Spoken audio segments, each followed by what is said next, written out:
नमस्कार दोस्तों, स्वागत है आपका मेरे चैनल में। आज की कहानी का टॉपिक है भलाई करते रहना चाहिए। जी हाँ, भलाई करते रहना चाहिए। दोस्तों, ये एक ऐसा टॉपिक है जो हमारी रोज़मर्रा की ज़िंदगी में हमारे साथ जुड़ा रहता है। हम चाह कर भी ना चाह कर भी कोई ना कोई भलाई का काम करते ही रहते हैं, चाहे वो हम जानकर करें या अनजाने में करें। कभी हमारा दिमाग कॉन्शियस होता है, कभी हमारा दिमाग अनकॉन्शियस होता है, पर हम भलाई ज़रूर करते हैं। बुराई तो वैसे ही हमारे अंदर कूट कूट के भरी है, बुराई हमारे हाथों से होती ही रहती है, पर जाने अनजाने हम अच्छाई भी करते हैं। तो ये एक ऐसी कहानी है जिसमें अच्छाई की एक मिसाल है। अच्छाई करने का फल हो सकता है आपको इंस्टेंट मिल जाए, हो सकता है आपको इंस्टेंट ना मिले। तो दोस्तों, अच्छाई हमेशा करते रहना चाहिए, फल ज़रूर मिलेगा। फल की कामना नहीं करनी चाहिए।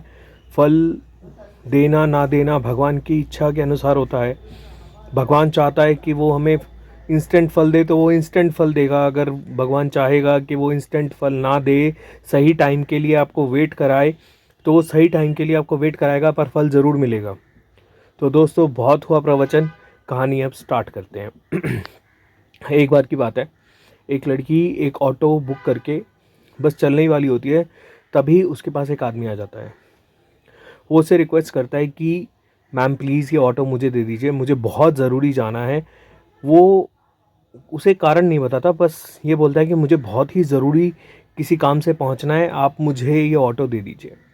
वो लड़की कहती है कि सर देखो, मैं ये ऑटो बुक कर चुकी हूँ, मेरा इंटरव्यू है, मुझे भी बहुत ज़रूरी है वहाँ पहुँचना, वरना मेरी जॉब नहीं लग पाएगी। पर वो आदमी कुछ मानने को तैयार नहीं होता है। वो कहता है ये आखिरी ही ऑटो मुझे दिख रहा है और ये मेरी आखिरी उम्मीद है कि मैं समय पर पहुंच पाऊं, तो मुझे ये ऑटो दे दीजिए प्लीज़। वो लड़की फिर से कहती है कि नहीं सर, मैं ये ऑटो आपको किसी कीमत पर नहीं दे सकती, क्योंकि आज अगर मैं जॉब पर नहीं पहुंची तो मैं लेट हो जाऊंगी, और मेरे को भी शायद ये दूसरा चांस ना मिले कि मुझे अगर नौकरी नहीं मिली तो शायद मुझे फिर कहीं नौकरी ना मिले, या फिर मुझे कब इंटरव्यू मिलेगा ये मुझे भी नहीं पता। इस इंटरव्यू के लिए मैंने महीनों से प्रिपरेशन की है, तो मैं इस इंटरव्यू को नहीं छोड़ सकती।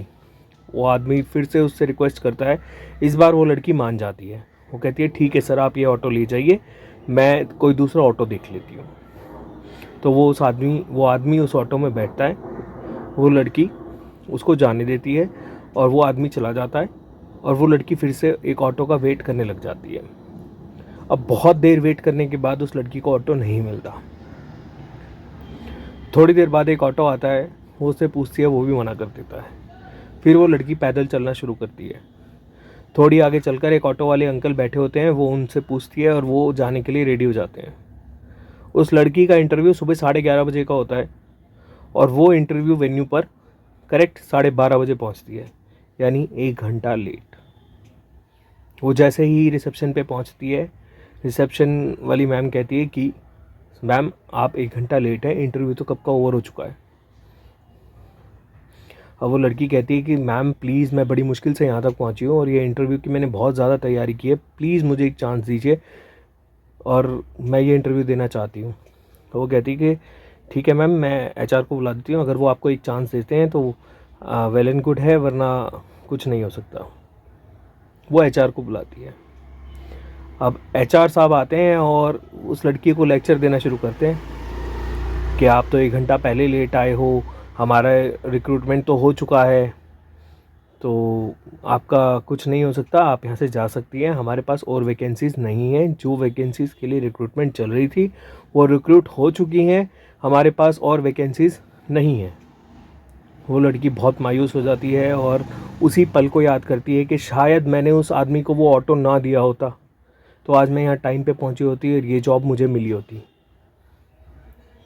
अब वो अपना बुझा हुआ चेहरा लेकर जैसे ही कंपनी के गेट से बाहर निकल रही होती है, तो गैस वॉट, उसे वही आदमी मिलता है जो सुबह उससे ऑटो के लिए मिन्नत कर रहा था।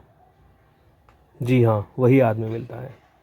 वो आदमी कहता है अरे मैम आप यहाँ कैसे? वो बोलती है सर, जिस इंटरव्यू की मैं बात कर रही थी वो इंटरव्यू मेरा इसी कंपनी में था और मैं उसी के सिलसिले में यहाँ आई थी। सुबह आपको ऑटो में जाने दिया, मैं 1 घंटा लेट हो गई और मेरी रिक्रूटमेंट नहीं हुई। एचआर ने मुझे बहुत बुरा भला कहा कि आप 1 घंटा लेट आए हो, आपको कंपनी की वैल्यू नहीं है, आपको काम की वैल्यू नहीं है, ये वो, और मुझे ये जॉब नहीं मिली। थैंक्स टू यू सर, ऐसे उस लड़की ने उसको कहा। तो वो उस कंपनी का मैनेजर होता है। जी हाँ, वो कंपनी उस मैनेजर की होती है जिसको लड़की ने ऑटो सुबह दिया होता है। वो उसे कहता है मैम आप मेरे साथ आइए। वो जाता है, उसे अपने कैबिन में बैठाता है और एचआर को बुलाता है और एचआर से पूछता है कि आपने इसका इंटरव्यू क्यों नहीं लिया। वो बोला सर रिक्रूटमेंट तो हो चुकी थी, तो अब मैं इनका इंटरव्यू लेकर क्या करता, तो ये वैसे भी लेट आई थी, इनको कंपनी की वैल्यू नहीं है, जो इंसान पहले ही लेट आ रहा है तो वो आगे जाकर जॉब में क्या करेगा। तो मैनेजर एचआर से कहता है कि क्या आपने इसके लेट आने का कारण पूछा। एचआर ने बोला सर मुझे ज़रूरत महसूस नहीं हुई कि मैं इनके लेट आने का कारण पूछूं, ये ऑब्वियस लेट आई थी और रिक्रूटमेंट हो चुकी थी, इसलिए मैंने इनसे कोई कारण नहीं पूछा। तो मैनेजर कहता है ठीक है, अब मैं भी बिना कारण तुमको इस जॉब से निकालता हूँ।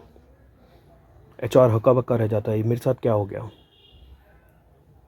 तो अब मैनेजर उनको बताता है कि सुबह मैंने इनसे ऑटो लेने के लिए रिक्वेस्ट करी, वहाँ कोई ऑटो नहीं मिल रहा था, मुझे अपने भाई के पास जाना था, मेरे भाई का एक्सीडेंट हो गया था, मेरी गाड़ी स्टार्ट नहीं हुई और मुझे वहाँ ना तो कोई गाड़ी दिख रही थी ना कोई ऑटो। एक ही ऑटो था जिसमें ये लड़की बैठी हुई थी, इसने बुक किया हुआ था, इसने वो ऑटो मुझे दे दिया बिना कुछ सोचे समझे, बिना कुछ किसी भी कारण के, बिना किसी लालच के इन्होंने वो ऑटो मुझे दे दिया और मैं टाइम पर अपने भाई के पास पहुंच पाया और उसकी मदद कर पाया। तो एचआर हक्का बक्का रह जाता है। एचआर कहता है सॉरी सर मुझे पता नहीं था, मैं अभी इनका इंटरव्यू लेता हूँ। तब मैनेजर कहता है इंटरव्यू नहीं, जाओ इनका ज्वाइनिंग लेटर बना के लेके आओ। ये ऐसे एम्प्लॉयज़ की मुझे इस कंपनी में बहुत ज़रूरत है, ना कि तुम्हारी। फिर एचआर भी मैनेजर से माफ़ी मांगता है, तो एचआर को मैनेजर माफ़ कर देता है और जाकर उस लड़की का अपॉइंटमेंट लेटर लिख कर आने को कहता है। तब वो लड़की भी स्तब्ध रह जाती है। तो दोस्तों इस कहानी से हमें मॉरल शिक्षा ये मिलती है कि भलाई हमेशा करते रहना चाहिए। मैंने कहा था ना स्टार्टिंग में, भलाई का फल इंस्टेंट भी मिल सकता है और थोड़ा समय भी लग सकता है। कभी कभी हमारी भलाई का फल इंस्टेंट मिल जाता है। उस लड़की को उम्मीद नहीं थी कि उसकी जॉब लग जाएगी, वो आई और बिना इंटरव्यू के उसकी जॉब डायरेक्ट लगी। थोड़ी परेशानी ज़रूर हुई, वो परेशानी उसकी परीक्षा थी, जो हो सकता है भगवान ने सेटल करी हो उस जगह तक उस लड़की को पहुंचाने के लिए। ये वो परीक्षा थी जिसमें वो पास हुई। हमारी भी कोई ना कोई किसी न किसी रूप में भगवान रोज़ परीक्षा ले रहा है, तो हमें भी वो पास करनी है।